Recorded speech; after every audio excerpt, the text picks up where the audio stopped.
ದೇವರ ಪ್ರೀತಿಯನ್ನು ಗಳಿಸೋದಕ್ಕೆ ಸುಲಭವಾದ ಮಾರ್ಗ ಅಂದರೆ ದೇವರಿಂದ ಸೃಷ್ಟಿಯಾದ ಎಲ್ಲರನ್ನ ಪ್ರೀತಿಸೋದು. ಮನುಷ್ಯನಿಗೆ ಎಷ್ಟೇ ಕಷ್ಟ ಬಂದರೂ ಹೇಗಾದರೂ ಮಾಡಿ ಸಹಿಸ್ಕೋಬೋದು. ಆದರೆ ಆರೋಗ್ಯದಲ್ಲಿ ತೊಂದರೆಯಾಗಿ ಕಷ್ಟ ಉಂಟಾದರೆ ಸಹಿಸ್ಕೊಳ್ಳೋದು ತುಂಬ ಕಷ್ಟ. ಕೆಲವು ಕಾಯಿಲೆಗಳು ಬಂದಾಗ ಡಾಕ್ಟರ್ ಹತ್ರ ಕಂಡ್ರೂ ಸಮಸ್ಯೆಗೆ ಪರಿಹಾರ ಸಿಗಲ್ಲ. ಅಂಥ ಸಮಯದಲ್ಲಿ ಮನುಷ್ಯ ಶರಣಾಗೋದು ದೇವ್ರ ಹತ್ರ. ಕೆಲವ್ರಿಗೆ ಈ ದಮ್ಮು ಕೆಮ್ಮು ಬಂದುಬಿಟ್ರೆ ಅವ್ರು ನರಳೋದನ್ನು ನೋಡಿ ನಮಗೇ ನೋವಾಗುತ್ತೆ ಪಾಪ. ಅಂಥದ್ರಲ್ಲಿ ಅವ್ರು ಇನ್ನೆಷ್ಟು ನೋವು ಅನುಭವಿಸಲ್ಲ. ಈ ರೀತಿ ಜೀವನನೇ ಸಾಕಪ್ಪ ಅನ್ನೋ ಮಟ್ಟಿಗೆ ಮಾಡುವಂಥ ಈ ದಮ್ಮು ಕೆಮ್ಮು ಕೆಲವು ದೇವರ ದಯೆ ಪ್ರಸಾದದಿಂದ ವಾಸಿಯಾಗುತ್ತೆ ಅಂದರೆ ನೀವು ನಂಬ್ತೀರಾ? ಹಾಗೆ ಭಕ್ತರು ತಿನ್ನಿಸೋ ಮಿಠಾಯಿಯನ್ನ ಈ ದೇವರು ಸ್ವೀಕರಿಸೋ ಪವಾಡದ ಬಗ್ಗೆ ನಿಮಗೆ ಗೊತ್ತಾ? ಬನ್ನಿ ನೋಡೋಣ.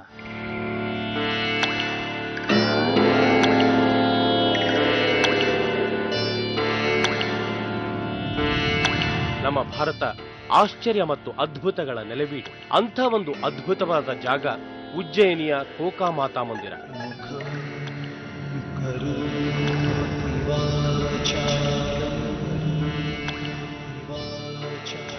ತುಂಬಾ ಕಡಿಮೆ ಜನಕ್ಕೆ ಈ ದೇವಸ್ಥಾನದ ಬಗ್ಗೆ ಗೊತ್ತಿದೆ.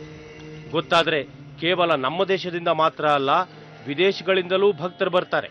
ಈ ದೇವಿಯ ದಯೆಯಿಂದ ಪ್ರಸಾದದಿಂದ ವಾಸಿ ಆಗದಿರುವ ದಮ್ಮು ಕೆಮ್ಮು ವಾಸಿ ಆಗುತ್ತೆ. ಅದೆಷ್ಟೋ ಮಕ್ಕಳು ಮಹಿಳೆಯರ ಕೆಮ್ಮು ವಾಸಿಯಾದ ನಿದರ್ಶನಗಳಿದಾವೆ.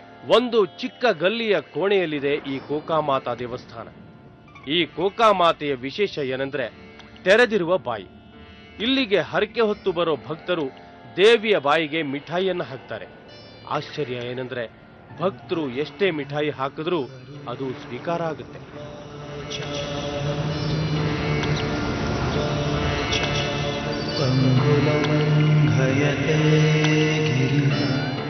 ನೋಡರಲ್ಲ ಸ್ನೇಹಿತರೆ, ದೇವರ ಪವಾಡನ.